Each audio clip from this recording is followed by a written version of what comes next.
Hi friends, నేను మీ ఖుర్షీద్. ఈరోజు మరో వీడియోతో మీ ముందుకు వచ్చానండి. ఈరోజు ముమ్మిడివరం పక్కనున్న చిన్న గ్రామంకి అయితే వెళ్తున్నాం. కొత్తలంక అనే గ్రామంకి వెళ్తున్నామండి.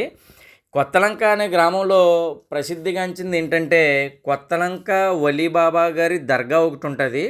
అది సందర్శిద్దాం. ఇది కొత్తలంక వెళ్ళే దారి. ఇక్కడ నుంచి మనం లెఫ్ట్కి తిరగాలి.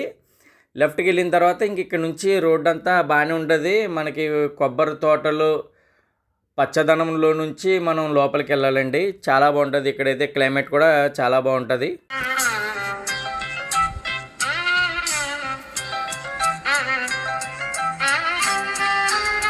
ఫ్రెండ్స్, ఇప్పుడు మనం వెళ్ళే ప్లేస్ అయితే కొత్తలంక వలీబాబా గారు అని అంటారండి. ఈ చిన్న రోడ్డు కనపడుతుంది చూసారా? ఈ చిన్న రోడ్లోంచి కూడా వెళ్ళొచ్చు. మట్టి రోడ్డు.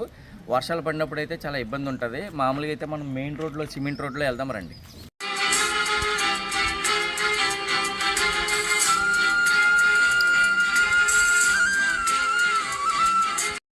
ఫ్రెండ్స్, మనమైతే దర్గాకి చాలా దగ్గరికి వచ్చేసామండి. ఇది ఇక్కడ ఒక గుడి ఉంటుంది లెఫ్ట్లో. ఈ గుడి కాడ నుంచి ఇలా మనం లెఫ్ట్ సైడ్ తిరగాలి. ఇక్కడ నుంచి ఇంచుమించు మనం ఒక 50 మీటర్లు ఎదరికెళ్ళిన తర్వాత అక్కడ దర్గా ఉంటుందండి.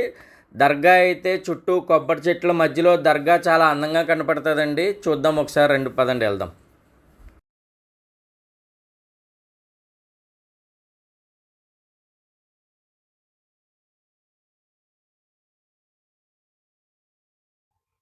హాయ్ ఫ్రెండ్స్, నేను మీ ఖుర్షీద్.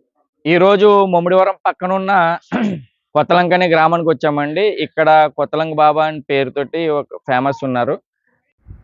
సయ్యద్ అహ్మద్ షా ఖాదర్ వలీబాబా గారి దర్గా అండి ఇది.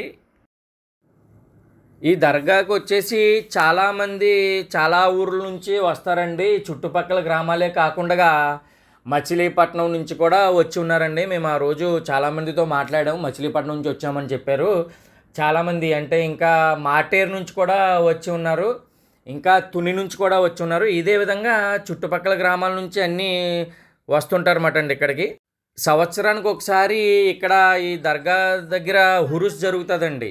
ఈ హురూస్కి చాలా వేలాది మంది భక్తులు బాబా గారిని దర్శించుకోవడానికి వస్తారు. ఇందులో ప్రముఖులైన మన సినీ కమెడియన్ అలీ గారు కూడా వచ్చి వెళ్తుంటారన్న మాట అయితే ఉందండి.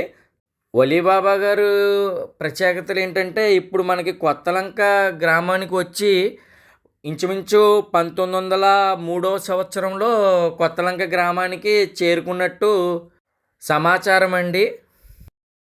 గుడికి వచ్చిన భక్తులు ఇదిగో ఇక్కడ ఒక చెట్టు కనపడుతుంది చూసారా? ఇక్కడ బాబా గారి భక్తులు మొక్కులు చెల్లించుకుంటారండి ఈ చెట్టు దగ్గర.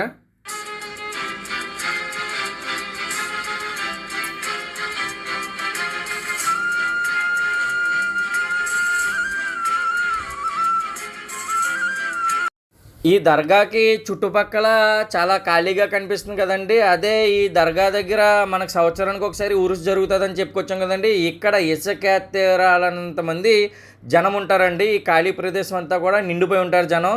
ఇంకొకటి ఏంటంటే దర్గాకి వచ్చి ఇక్కడ మొక్కులు చెల్లించుకోవడానికి వచ్చిన భక్తులకి రూమ్ ఫెసిలిటీ కూడా ఉందండి. ఈ చుట్టుపక్కల కనిపిస్తున్నాయన్ని రూమ్స్. ఇక్కడ రూమ్ అవైలబిలిటీ కూడా ఉంటుంది. ఇక్కడికి వచ్చి మనం మొక్కులు చెల్లించుకొని అది చేసుకోవడానికి కూడా మనకి ఏ ఇబ్బంది ఉండదు. రూమ్లు కూడా ఫెసిలిటీ ఉంటుంది. బాబా గారి మహిమలు కళ్ళారా చూసిన వారిలో గేదెల వంశస్థులు ముగ్గురు అన్నదమ్ములు ఒకరోజు బాబాగారు శ్మశానంలో పడుకొని ఉన్నప్పుడు అటు నుంచి వెళ్ళేటప్పుడు ఎవరో పిచ్చివారు ఇక్కడ పడుకుని ఉన్నారని చెప్పుకునేవారంట. అలా సుమారు ఒక వారం రోజులు చూసిన తర్వాత బాబాగారు 9 భాగాలుగా విడిపోయి ఉన్న శరీరాన్ని చూసి అయ్యో ఎవరో ఈ పిచ్చివారిని ఎవరో హతమార్చారని చెప్పేసి అనుకొని దగ్గరికి వెళ్ళేటప్పటికి ఆ 9 ముక్కలు కూడా ఒక్కచోటగా దగ్గరగా చేరుకొని పూర్తి శరీరంగా మారిన తర్వాత జావ్ రే జావ్ ఇదర్ సే జావ్ అని ఒక శబ్దం విని వీళ్ళు భయపడి అక్కడి నుంచి వెళ్ళిపోయారంటండి.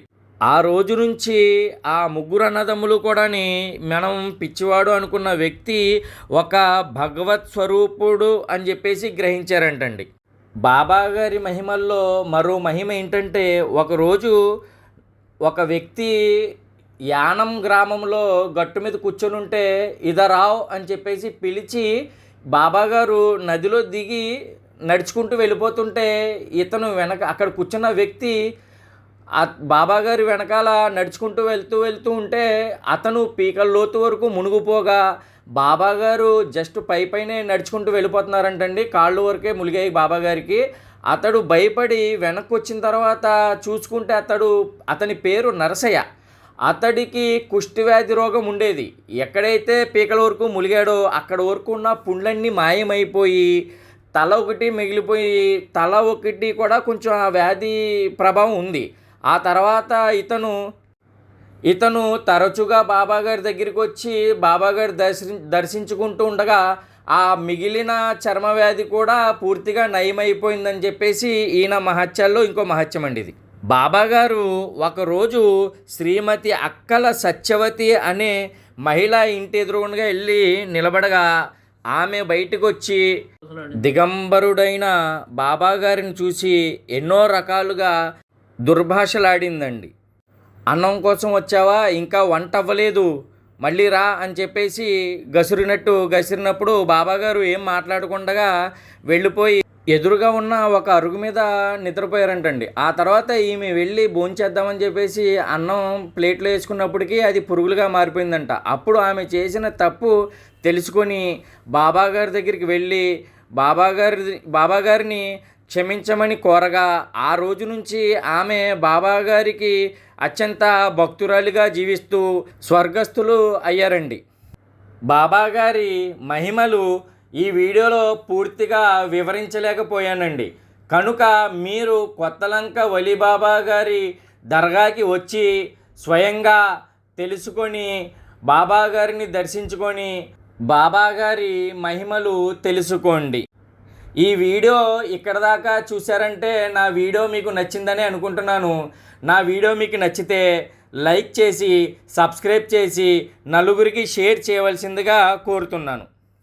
ఫ్రెండ్స్, మీకు మీ ఎదురుగుండగా ఈ చెట్టు ఉంది కదా, ఈ చెట్టు నేను ఇంతకుముందు ఎప్పుడు చూడలేదండి. ఈ చెట్టు పువ్వు చాలా విచిత్రంగా ఉంటుంది, పాము పడగిప్పినట్టు ఉంటుంది. ఒకసారి చూడండి.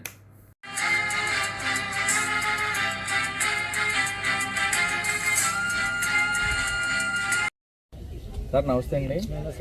ఏ ఊరండి మీది? కొత్తలంక అండి. రోజు వస్తారా మీరు? డైలీ వస్తాను. ఏంటండి ఇక్కడ మీరు వచ్చి?